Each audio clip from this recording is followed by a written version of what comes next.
Oi, pessoal. Então, antes da gente começar a nossa conversa hoje, trouxe aqui a minha Selá Kindle de macadâmia e hoje eu quero compartilhar com vocês a minha percepção sobre um artigo recente que foi publicado na Revista de Administração Contemporânea, a RAC, e discute o uso da inteligência artificial generativa na pesquisa qualitativa.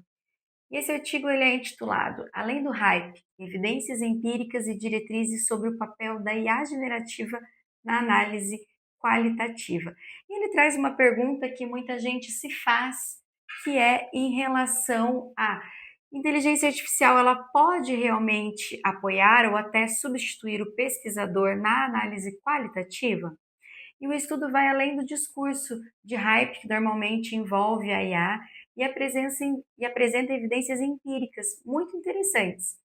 Isso porque os autores compararam três formas diferentes de análise qualitativa que são aplicadas exatamente ao mesmo conjunto de dados. Então, a primeira é a análise tradicional, feita por pesquisadores humanos.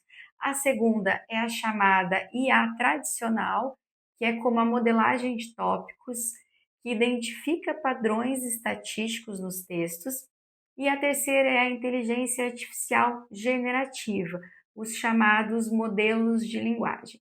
E aqui vale um parênteses para explicar um pouquinho esses três pontos. Então, quando o artigo fala em IA tradicional, ele está se referindo a técnicas estatísticas, como a modelagem de tópicos, que organizam grandes volumes de texto com base na frequência e na concorrência de palavras.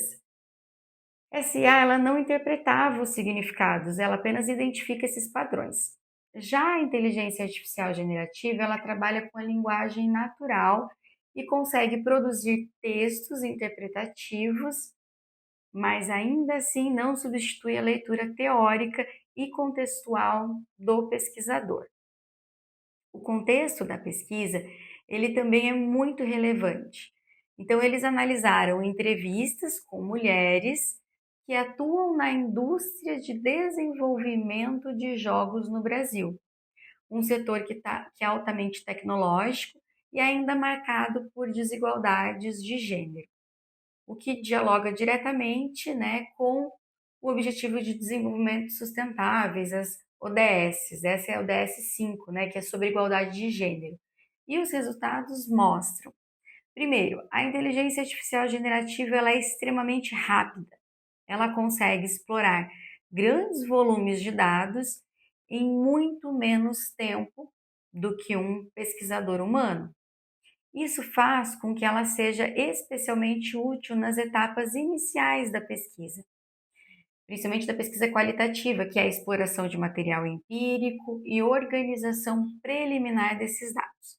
Por outro lado, o estudo mostra algo muito importante. Quando o assunto é profundidade de interpretação, a conexão com a teoria, a leitura de contexto, sensibilidade social e etc., o pesquisador humano ele ainda é insubstituível. A IA tradicional, como a modelagem de tópicos, até consegue organizar padrões, agrupar palavras, mas ela não compreende significados.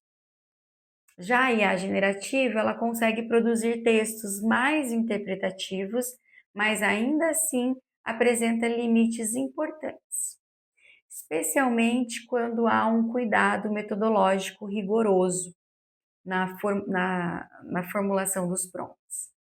E um ponto central do artigo é a discussão ética.